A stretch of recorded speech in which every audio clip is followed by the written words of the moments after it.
Cerita pun kita lanjutkan kembali, di mana dengan refleks Yang Yiyun memanggil wanita itu. Kakak Jinpeng, ucap Yang Yiyun sehingga membuat wanita itu menjadi nengok. Apakah salah dengar? Perasaan tadi ada yang memanggilku. Ucap kakak Jinpeng sambil melihat kanan kiri mengamati keadaan. Namun Yang Yiyun malah bersembunyi di balik pohon. Bukankah Kak Jinpeng pergi bekerja ke kota? Kenapa kembali? Ucap Yang Yiyun di dalam benaknya. Kita pun diperlihatkan dengan adegan yang sangat mantap jiwa, membahana, mempesona. Lantas dia pun menceburkan diri ke dalam air untuk mandi. Dan kita pun diperlihatkan dengan adegan Yang Yiyun yang sedang ngintip. Namun agak-agak enggak ngintip gitu, Mimin juga bingung. Tidak bisa, saat kecil aku selalu menganggap Kak Jinpeng adalah kakakku. Tidak boleh melakukan ini, ucap Yang Yiyun. Ternyata dia sedang bercengkrama dengan setan yang ada di dalam dirinya. Lihat saja, rugi kali tidak lihat, ucap setan di sebelah Yang Yiyun. Iya, dia juga tidak menyadarimu. Lihat sebentar juga tidak apa-apa, ucap setan satu lagi. Kenapa yang berada di dalam hatiku dua-duanya setan? Ucap Yang Yiyun sambil marah-marah karena tidak lazim. Biasanya satu malaikat satu setan. Ini mah dua-duanya setan. Sudahlah, aku bukan orang yang seperti itu, ucap Yang Yiyun, tapi masih ngintip saja dia nampaknya. Sudah puas melihatnya baru berkata seperti ini, ucap salah satu setan yang kalah mekanik. Pergi ke danau sebelah saja, ucap Yang Yiyun sambil bergegas pergi ke danau sebelah. Akhirnya dia pun menceburkan diri ke dalam danau. Wah, sejuk sekali. Danau Peri benar-benar tempat yang sangat bagus. Hangat di musim dingin dan sejuk di musim panas. Bahkan nenek pernah berkata di sini adalah tempat peri mandi. Entah benar ataupun tidak. Otot-ototku sudah lebih banyak dibandingkan dulu. Kelihatannya ini adalah efek pil kehidupan berbuat kebaikan juga, ucap Yang Yiyun yang rewas melihat tubuhnya yang sispek. Lantas Yang Yiyun pun membersihkan dirinya di danau. Di sana dia mengingat masa lalu yang indah bersama kawan-kawannya di danau tersebut. Aku ingat saat kecil sering bermain di sini dengan Kak Jinpeng dan Liu Kiki. Itu benar-benar kenangan yang sangat indah, ucap Yang Yiyun mengingat masa lalu atau nostalgia. Namun tiba-tiba ada satu bayangan yang sangat misterius di bawah danau, membuat Yang Yiyun menjadi rewas. Di bawah air ada sesuatu. Akhirnya kita pun diperlihatkan dengan sesosok ikan yang sangat besar. Seekor ikan? Apakah keberanian ikan sekarang sangat tinggi? Tidak takut dengan orang? Ucap Yang Yiyun keheranan karena ikan tersebut tidak merasa terganggu dengan kehadiran manusia. Lantas Yang Yiyun pun mengikuti ikan tersebut. Ternyata ikan naga. Awalnya aku kira sudah dibunuh habis oleh penduduk luar. Tidak disangka di Danau Peri masih ada. Lalu kenapa bentuknya begitu besar? Ucap Yang Yiyun di dalam benaknya keheranan karena ikan tersebut sangatlah gede. Lantas Yang Yiyun pun mengeluarkan jurus untuk bernapas di dalam air. Wush, dengan cepat Yang Yiyun pun mengejar ikan tersebut. Di Danau Peri ternyata ada tempat yang begitu dalam, ucap Yang Yiyun di dalam benaknya. Namun tiba-tiba Yang Yiyun dibuat kekagetan dan keheranan karena ikan di sana sangatlah banyak. Tidak heran karena tidak menemukannya. Ternyata semuanya sudah bersembunyi di bawah. Namun tiba-tiba Yang Yiyun dikejutkan dengan sesuatu yang hurung. Entah apa Mimin juga tidak tahu. Lantas Yang Yiyun pun pergi bergegas menghampiri benda tersebut. Pergi ke bawah saja untuk melihatnya, ucap Yang Yiyun di dalam benaknya. Akhirnya kita pun diperlihatkan dengan sebuah pedang yang tertancap di sebuah tengkorak yang sangat besar. Yang Yiyun pun ngajewau tidak percaya.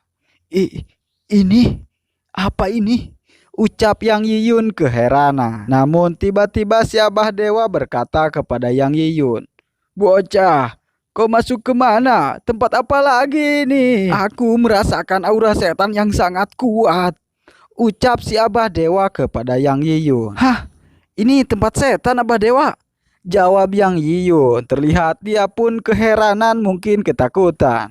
Ternyata sisa tengkorak dari seekor naga danau 8 kesengsaraan. Namun tiba-tiba Yang Yiyun melemparkan satu pertanyaan yang sangat aneh menurut Mimin.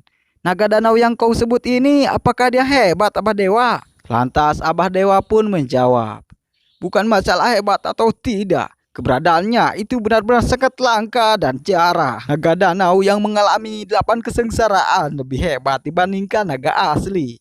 Wis, wis, wis. Tapi kemampuannya di bawah naga emas 5 cakra. Ucap si Abah menerangkan kepada Yang Yiyun. Lalu, kau lihat rumput darah naga di sekitar. Bagimu adalah barang yang sangat berharga. Hanya tanah yang pernah disuburkan oleh darah naga baru bisa menumbuhkan rumput ini. Lalu, rumput ini untuk tumbuh 1 inci memerlukan waktu 1000 tahun. Maka rumput yang ada di sini setidaknya sudah berusia 50 tahun atau 15.000 tahun. Ucap si Abah Dewa menjelaskan kepada Yang Yiyun. Apa? Selama itu, Bah? Ucap Yang Yiyun keheranan. Obat ini meskipun ditaruh di dunia pelatihan, keberadaannya merupakan obat spiritual yang sangat langka. Tapi dibandingkan ini, yang lebih aku khawatirkan terhadapmu adalah bluk buk bluk buk. Sepertinya Yang Yiyun sudah mulai kehabisan oksigen, namun dia tidak menyadarinya. Di bumi ada keberadaan bisa membunuh naga danau 8 kesengsaraan. Ucap Yang Yiyun keheranan. Yaitu jurus penahan napasmu sudah hampir waktunya tiba. Ucap si Abah Dewa kepada Yang Yiyun.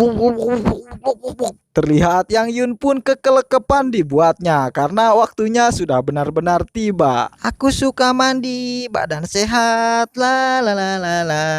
Kita pun diperlihatkan dengan si kakak yang masih mandi. Nampaknya dia menikmati suasana mandi di danau. Namun tiba-tiba ada sesuatu yang bubuluk-bukan dari danau tersebut. Muncullah Yang Yiyun dengan beberapa ikan naga yang menutupinya. Wah, aku hampir mati. Ucap Yang Yiyun kehabisan oksigen. Wah, hantu. Ucap Kak Jin Peng ketakutan melihat Yang Yiyun. Lantas akhirnya dia pun pingsan. Ternyata danaunya terhubung. Kenapa bisa keluar dari danau Kak Jin Peng ini?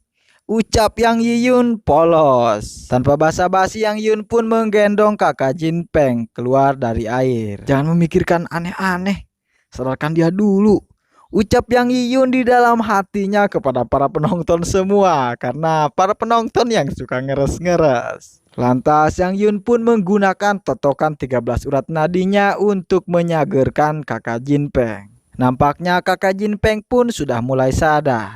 Kau Yang Yiyun, aku tadi kenapa? Ucap kakak Jin Peng keheranan. Dengan pose yang sangat cool, Yang Yiyun pun menjelaskan kepada kakak Jin Peng. Aku melihatmu pingsan di danau, jadi aku menolongmu keluar. Kak Jin Peng, kau tidak apa-apa kan? Ucap Yang Yiyun yang sangat cool. Yang Yiyun, jangan menyentuh aku. Aku akan membawa kesialan kepadamu. Lebih baik kau tidak menyentuhku, tidak menyelamatkanku Yang Yiyun. Ucap Kak Jin Peng. Sedikit informasi bahwa wanita cantik yang bernama Kak Jin Peng ini memiliki sebuah kutukan.